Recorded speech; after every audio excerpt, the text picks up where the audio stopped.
Well, thank you all for being here. Let me start here because ultimately both of you have run and won elections and had the opportunity to serve our country here.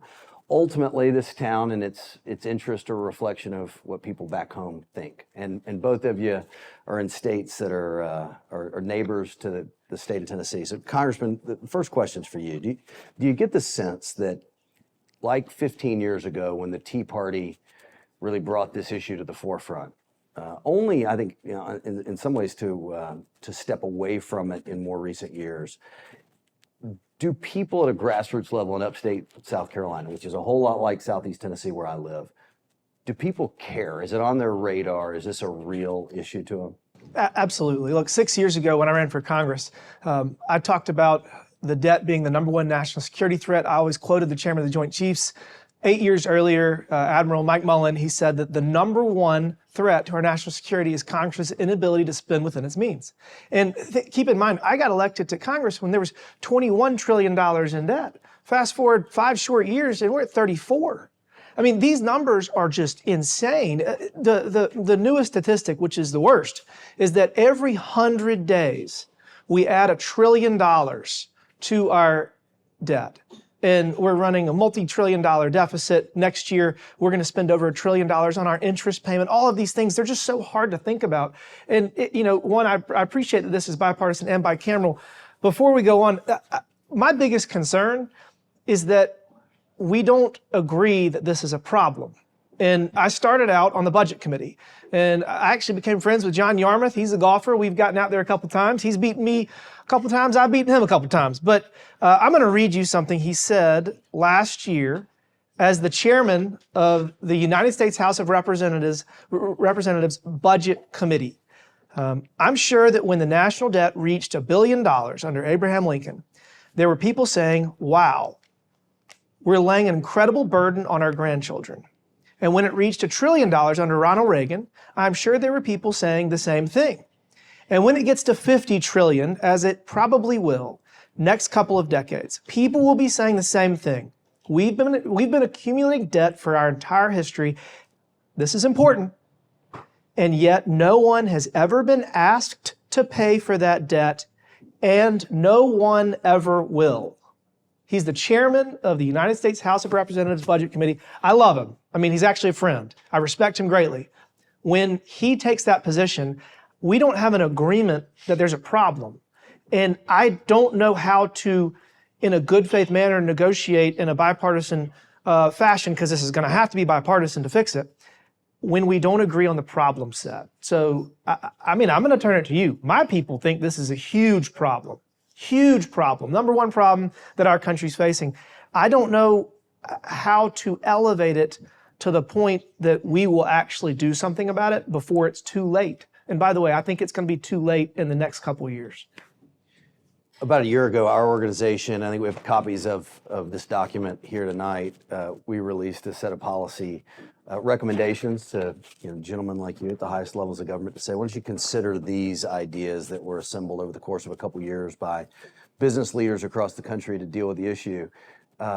What we found along the way, you all know, is how you communicate this, how you create a political moment where action can be taken is much more difficult than determining or getting to the bottom of what the solutions are. There's plenty of you in this room, economists and policy wonks who know and have known for some time what the solutions are. And so the question for you, having represented another state in our region, this is the same makeup of people, some lean left, some lean right.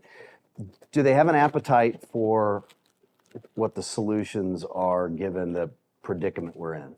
Well, that's a great question, and that's really what it boils down to. So kind of a lesson in human nature, for politicians, the easiest thing in the world for a politician to do, and it doesn't get any easier than this, is to cut taxes and increase spending.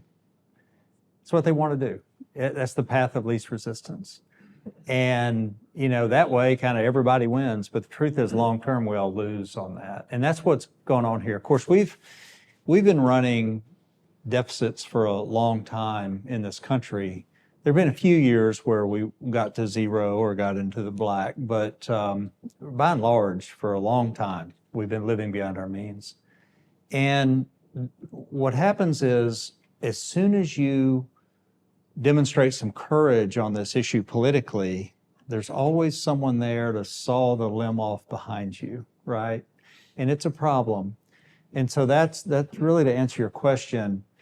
To me, the only way this gets fixed, and I agree that we are at a crisis moment. We've been at a crisis moment for a long time, and we've been able to kind of sweep it under the rug, but we're at a crisis moment. But the only way to fix it is with presidential leadership and with bipartisan leadership in both houses. I was there when Simpson-Bowles was the hot topic, and I supported it. I was for it. I went home talking about it. I went to the Senate floor talking about it. I was for it, even though it was painful because there were things in there I didn't particularly like, but it was the only set of recommendations that came anywhere close to establishing some fiscal sanity to what we had. So the point is that your political consultants will tell you that you don't want to talk about debt and deficit because people don't care about that. It doesn't move the needle. It doesn't pop in a campaign. I'm not sure I agree with that completely, but there is a lot of resistance because really the solution here is twofold. You've got, money coming in and money going out. To really fix it, you've got to have more money coming in. That means increasing taxes, and less money going out. That means cutting spending. And obviously there's a lot of room in both those things to work. So anyway, I think the answer is, for us to do this, it takes a bipartisan commitment, and not just for one vote, but really for a decade or more, where the parties really have to be committed to do this. And to do that, I think the president has to sell it. I just want to say I agree with everything you just said except for one little thing, and that is that we can get more revenue by growing the economy. And I think that's the question. How do we grow the economy? Because we're not going to cut or tax our way. We're not going to increase our taxes or cut our spending enough to address this problem. It has gotten so bad. It has to be, how do you grow the economy? And I think that needs to be a central conversation because we've got to get a larger pie, so the number that we have in debt is not as important. But again, I hope we're going to talk about the Fiscal Commission next. Well, that was the question. This is something that you and I think, prior to this becoming a mainstream issue again, something you and I discussed, and much like leadership on the Trust Act when you came into Congress, you're recently an original co-sponsor of a bill to bring about a fiscal commission. So give us the pitch on why, in this moment, that's the solution. So it is very much a Hail Mary, and we've already gotten pushback from both sides of the aisle. We've got AARP saying absolutely not, and Americans for Tax Reform are against it. And look, at the end of the day, we don't know what these people are going to do. The proposal has been modeled after the Greenspan Commission from 1983, which addressed the impending doom of Social Security, and it made it solvent for until 2030, give or take a year or two. And then the BRAC commissions that were post-Cold War to close bases because that was too political. And then honestly, we used the Modernization Committee that we just had great successes in Congress. We've shown that we can work together.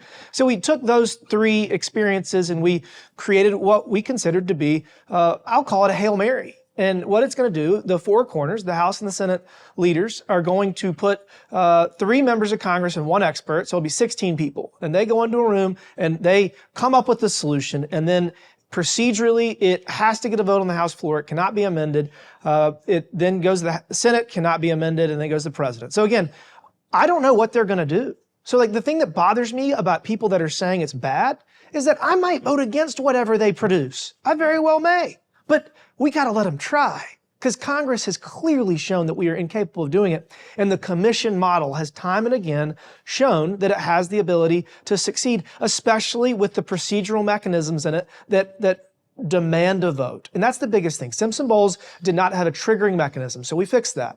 And the Modernization Committee had a lot of successes with its structure. And so we learn from all of these experiences. We learn from their successes, from their failures, and we've created this legislation. It is bipartisan. It came out of the Budget Committee, and I hope that we can vote on it in the next few weeks because, again, we're running out of time. Yeah, I love that. Let me say this. Let me just add one thing, and that is that I think one change that would really help, and there are a lot of people that do not want to talk about this over on Capitol Hill, and probably even people in this room, is PayGo, pay as you go. Back in the day when they actually did balance the budget, they had a provision that said that if you're going to increase spending, you had to increase taxes to pay for that spending. You had to pay for it as you go. Or if you're going to, cut taxes, you had to cut spending in an equivalent manner. So it's kind of a net neutral. That is very unpopular with members because you're held accountable suddenly. All these great ideas about spending more or taxing less, there's a consequence to that. And I love that because it is an accountability mechanism. I know people over there hate it because it's hard and it requires people to make difficult choices, and there's consequences for their positions. I feel like it's like the Dashiell Gingrich good old days coming back. We're talking about PayGo. All right, so on a kind of point of personal privilege, I'm going to ask y'all a question that is from the perspective of local government. So I went from what felt at times like the esoteric world of fiscal policy into serving as a county mayor. We elect heads of county government in Tennessee. I'm the county mayor of Tennessee's 4th largest county. And then the next few months, I'll put together about a $1 billion budget. And it's a real tight budget. And so, like when I flew up here this morning, I'm going through exercises, honestly thinking about services that county government provides in Hamilton County, Tennessee, that people don't care for, they don't derive much value for. Where can we nip and tuck? What are we doing that we're not doing well? Who's not getting enough accountability? I think everybody would agree federal spending has exploded at an unsustainable rate. And a lot of this is driven by mandatory spending, but for the sake of the conversation, to at least satisfy the curiosities of a local government official, what does the federal government do today that you'd be comfortable divesting back to those of us in local and state government? Well, this is another problem that we have, Congressman, is you mentioned there's not a consensus on whether there's a problem. There's also not a consensus on the role of government. How large. Took the words out of my mouth. Right. How large is too large or how small is too small. And it's a problem. And it's something that I talked to back in the day when I was in the Senate. I talked to the budget chairman and various members of the budget committee about can we reach a sort of a number, a level? It's hard to do, but can we kind of set a target that we can all agree on, that let's go back in time to government should be this size? And let me also, and the answer was no. We couldn't get there, but let me also say one thing that you're doing is an example of leadership, and that is making these hard decisions and look, my view is for members of the House and Senate and the president and cabinet and everybody else, do your job, right? Do your job. You've got to get a budget every year. You've got to do your appropriations every year. On and on. Do your job. But that's one reason I think that mayors actually make good congressmen and senators up here, because they've had to make those decisions and they've had to balance the interests on a local level, and they make people mad on the local level a lot of times, but it's the right thing to do, and it's just part of leadership. So he took the words out of my mouth, role of government. So conservatives think that the federal government should do as little as possible. We're talking infrastructure, fight wars, really not much else. Now, liberals, and the more liberal you get, the more of a issue this is, believe that they can use the government to reshape society in a utopian and a better image, to use the federal government for a tool of good. And so we are constantly struggling between those two bookends. And, I actually think that the closer you are to the individual, the smaller the government is, the more they should do. I think that the city of Greenville and the city of Spartanburg and Greer, where are in my district, if they want to spend a whole bunch of money on projects that they think are going to lure people into an area to spend money to elevate the lives of those that have been pushed out because of progress, like all of these things are very logical because the people that they represent have a very real connection to them.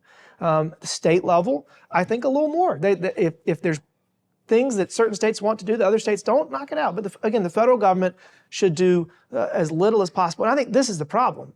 The federal government is about to cause the state and local governments to have a world of hurt if we can't fix this problem. Because again, millions of Americans have been trying to save for a home. Congress spends trillions of dollars, interest rates go up, inflation goes up, which causes interest rates to go up, and now they can't buy a house. My mortgage, if I refinance my house right now, would be almost triple. Like, that's a real problem, and the policies that we have in Washington, D.C. have a real impact on this country and the world. So, I mean, we've got to get it right, and it's not just debt, it's everything else. And one thing we haven't talked about yet is healthcare. I mean, we spend 4 times the average developed country on healthcare, and we have some of the worst outcomes. I mean, our obesity rate's like 70%. I mean, it's becoming a national security threat because we can't get anybody to join the military because they're not physically capable of fighting wars. So, I mean, again, I think healthcare is a huge area that we really need to invest our time in to figure out how to facilitate the most healthy population, not just treat sickness and delay death. For those of you who don't know, before coming to Congress, Congressman Timmons, one of the things he did is he owned a CrossFit gym. So he's up here, model of physical fitness. All right, so you mentioned presidential leadership. At one of the meetings of the Millennial Debt Commission, Senator Marco Rubio, who's been very supportive of our efforts, a friend of yours, probably a friend of both of y'all's, he pointed at the same thing and just said, unfortunately, I think we're spinning our wheels until you're looking at presidential leadership on this issue. So what does it take in an environment right now where, push come to shove, presidential candidates seem to be saying mandatory spending is not a part of the conversation, it's off the table? Well, I think it takes the American public, the voters, to insist on it. And that's really what you guys are doing here, and that's really where y'all come in, is because you need to help the country change the narrative and the political environment in this country, and everybody should insist on fiscal responsibility. Right now, it's kind of unpopular. Again, it's like what you said, it's the right thing to do, and you can believe in it and be very passionate about it, but will voters reward you for being responsible? It's kind of like the difference in a politician and a statesman, right? Everybody wants a statesman, but then when it comes, then when it comes time to vote, maybe they want a politician. It seems like politicians win. But anyway, no, I think really the role is you, the American people. You get what you vote for, right? Let's get out there and let's change the conversation. I love your idea about this commission. Let's do it, and let's get these presidential candidates on the record and get our Senate and House leadership on the record and do it. So both leading presidential candidates, Trump and Biden, have preemptively said that they are not interested in addressing Social Security at all. Now, keep in mind, the last time we touched Social Security was in 1983 under the Greenspan Commission. Why did they do that? What was the impetus? Well, it was going to have a mandatory cut across the board. I don't know how much it was, probably 15, 20% the next year. So they had to do something. And the government wasn't going to be able to fund it enough. So we're 7 or 8 years away from a across-the-board 22% cut to everybody receiving Social Security. So in 7 or 8 years, by the way, let's do the $1 trillion every 100 days. For easy math, let's just say it's 7 years. So that's an additional $25 trillion in debt. So 34, we'll have almost $60 trillion in debt when we have to address Social Security. Can you fathom what they're going to come up with to address this problem? I mean, I joke, we're getting to the point where, Trump was talking about buying Iceland. We're going to start having to have conversations about things like that. Antarctica. Hey, we own Antarctica now. These are things that we're going to be actually talking about. If we have $60 trillion in debt and Social Security is going to do across the board 22% cut. If we don't do something, you're going to have extreme outcomes. And by the way, our inflation is going to be through the roof. And by the way, we're probably not going to be the global reserve currency anymore. So if we wait 8 years, the solutions will be horrific. And that's why we need to act now. And I get it. Talking about 39-year-olds not having the same Social Security as a 65-year-old, that can be weird. That can be a tough conversation. But the alternative is literally the apocalypse. It's very frustrating that we're in this situation where there isn't the will, because it is very, very apparent to anybody that's paying attention. All right, Senator, just to wrap us up, I'm curious. I've had, a decade's worth of my own father who served, given advice to others serving, and that advice flows more freely once you've left office. Your advice, in this tumultuous moment to colleagues on your side of the aisle in the Senate? Well, I think that on the Democratic side, they can't get locked in to these positions like we can't touch Social Security, we can't deal with Medicaid or whatever it happens to be. They need to put everything on the table, and they need to do it long term. It's in the best interest of the country. And again, it's not always popular, but that's what you've got to do. And I think they need to work very hard with the other side to get some sort of bipartisan consensus and make it a national priority to do that. Hey, thank you guys. To the rest of you, thank you for being here. Have a glass of wine or two on us. We're going to come back in a few minutes and formally introduce our organization. Grateful to Arnold Ventures for partnering with us tonight. And here in a few minutes, Mark Goldwine, who probably all of you know from the committee, is going to sit down with Reed Ribble, who's been just a huge supporter of ours since we got started. Thanks again. Thank you. Thank you.